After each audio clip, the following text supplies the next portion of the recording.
souvent, nous arrivons à avoir des résultats des mauvais résultats, tout simplement parce qu'en amont, le travail a été mal fait.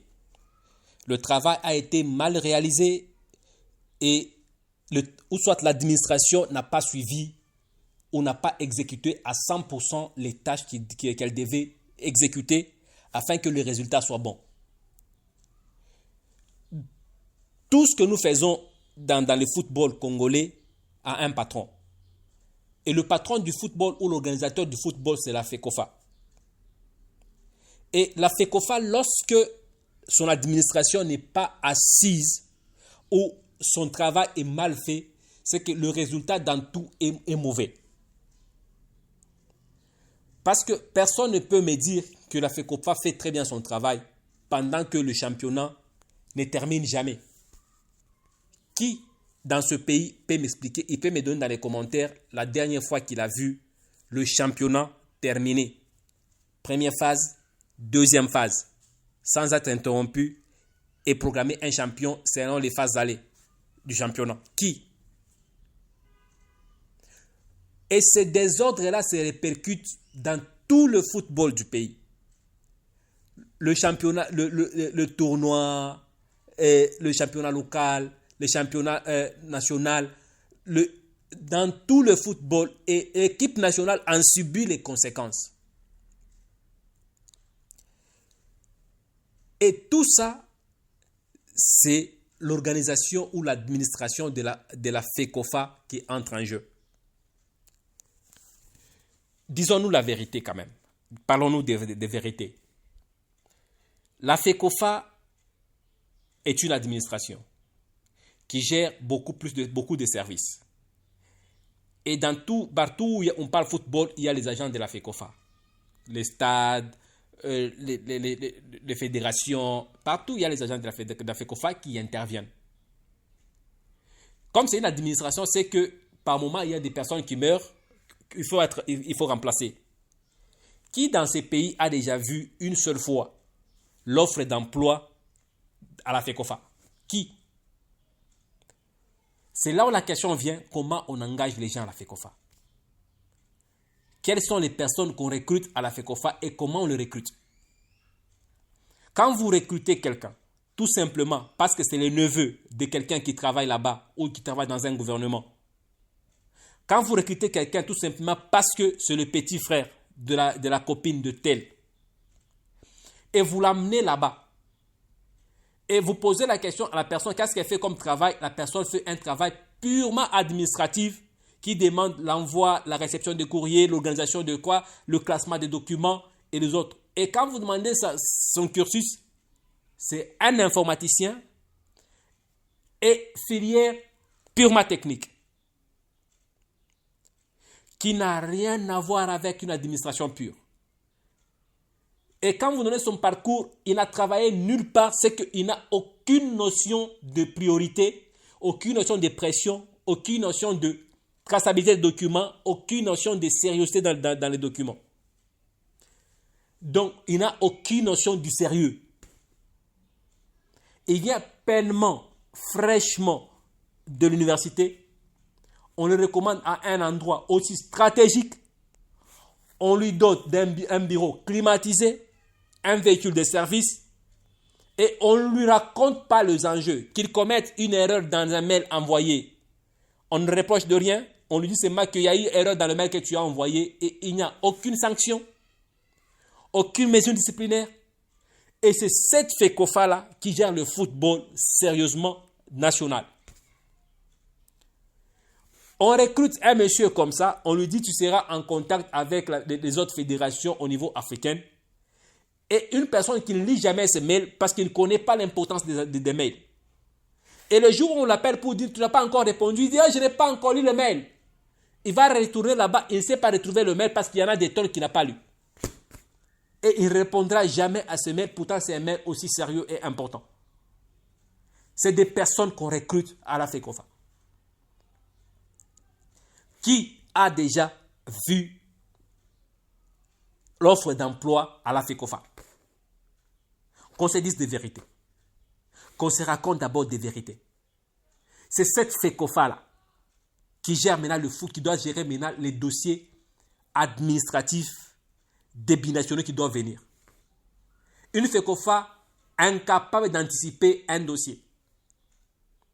Incapable d'anticiper un dossier. Il faut se dire, par exemple, le sélectionneur peut vous dire, je suis sur les traces de tel joueur. Tout ce que vous avez à faire, c'est anticiper le jeu. Le jour où il vous dit, oui, tout va bien, tout ce qu'il y a comme document à envoyer à la CAF et à la FIFA, déjà prêt. Il suffirait, il dit oui le matin, le soir, à la FECOFA et à la CAF, on envoie les documents pour le recruter. Parce que les gens de la FECOFA et la CAF ici, ils ont un délai de traitement des dossiers. Une fois que vous envoyez votre dossier et que le traitement doit aller hors votre vision, quand je dis votre vision, c'est que c'est vos provisions. Vous avez un match important, vous vous dites que celui-ci vous a donné son aval, mais il faudra qu'il joue ces matchs. Vous envoyez votre dossier à la FIFA. Si le dossier n'est pas dans le délai de traitement de la FIFA, on va traiter son dossier après ce match-là. Soyez-en sûrs. Le manque d'anticipation, tout simplement parce que ce n'est pas parce qu'ils ne veulent pas le faire, non. C'est la qualité des personnes qui travaillent là-bas, c'est ça le problème. Qu'on se dise des vérités en face quand même. Qu'on se raconte d'abord des vérités. Qui travaille à la FECOFA? Qui fait quoi à la FECOFA?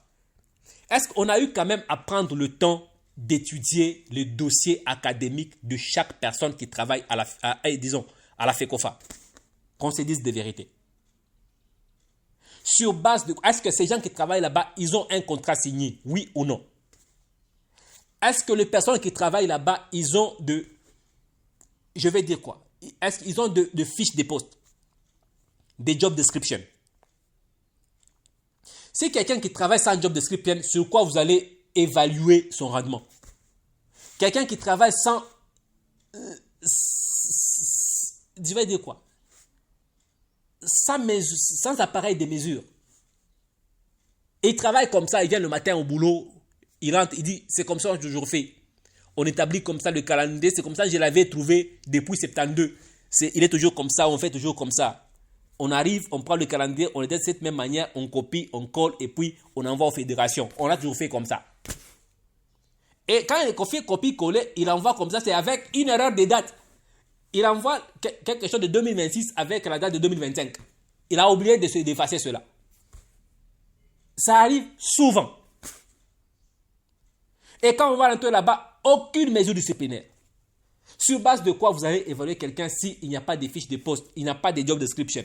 Sur base de quoi vous allez l'évaluer? Qu'on se dise des vérités quand même. Cette FECOFA-là. Non, sérieusement, il faut qu'on prenne des choses au sérieux. Il faut qu'on prenne quand même des choses au sérieux, qu'on se dise quand même des vérités en face pour que les choses changent. Il y a des gens qui meurent là-bas. Il y a des gens qui ont des pensions là-bas. Le poste vide, comment vous le comblez? Vous appelez vos enfants, vos neveux, les frères de vos copines, sans regarder le niveau d'études, sans regarder la filière faite. Comparer sa filière, il peut avoir fait l'université, mais la filière faite, comparée au poste, ça ne correspond pas. On ne regarde pas tout ça. On dit c'est un universitaire. Tant qu'il est passé à l'UNILOU, tant qu'il est passé à l'UNIKIN, tant qu'il est passé à l'UNIDININI, c'est qu'ils peuvent assumer ce travail-là. Et on le met là-bas, on lui dit, on apprend le travail au travail et on s'attend à un résultat avec une telle façon de faire les choses. Et c'est avec cette FECOFA-là qu'on veut qu'on trouve des résultats. Sérieusement. Non, on s'est dit des vérités quand même. On s'est dit quand même de vérité. Il faut quand même commencer par prendre l'administration au sérieux avant de s'attendre à un résultat sérieux.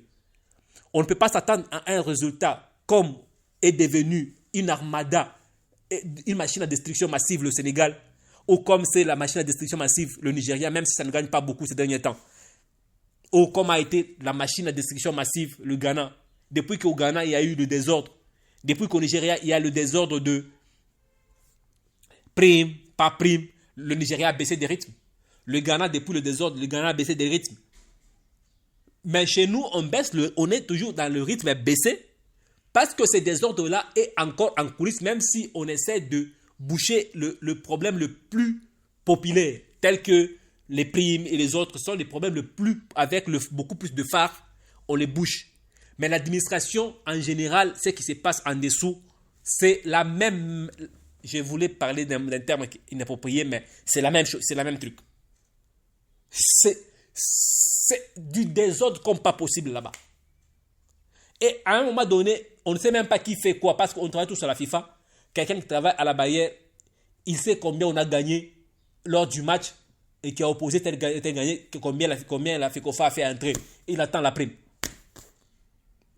Pourtant, tout le monde n'est pas obligé de connaître toutes les informations. Occupe-toi de ce qui te concerne, fais ton travail et puis ramène le résultat. Et si on arrive là-bas, on commence à poser la question à chacun, tu fais quoi comme travail ici? On aura des réponses là-bas. Et même dans les réponses qu'il va nous dire, si on lui demande le bilan de tout ce qu'il a déjà fait dans ce qu'il vient de dire, vous allez vous rendre compte qu'il ne faut absolument rien. Il ne faut absolument rien du tout là-bas. C'est une personne à mettre dehors. En tout cas, c'est des choses à changer, à modifier là-bas. Si on veut faire de la RDC ou de l'équipe nationale de la RDC une armada, une machine à destruction massive, il faut commencer par travailler l'administration, refaire l'administration, améliorer l'administration, planifier tout, que les choses d'abord se mettent en ordre là-bas, que mettre des personnes méritantes à la place qu'il faut, les personnes qu'il faut à la place qu'il faut, et on va voir que tout sera bien chaud, tout va se faire correctement et les choses vont aller de la meilleure de manière. Ça, c'est ma façon de voir les choses. Et je le dis tout, je ne le cache pas. À un moment donné, il faudrait qu'il y ait des personnes qui disent quand même sérieusement ce qu'il faut. Et moi, je le dis, je vous dis merci et au prochain numéro. N'oubliez pas de vous abonner et aussi de cliquer la cloche. Aussi, partagez la vidéo et likez. Au prochain numéro, moi je vous dis à bientôt.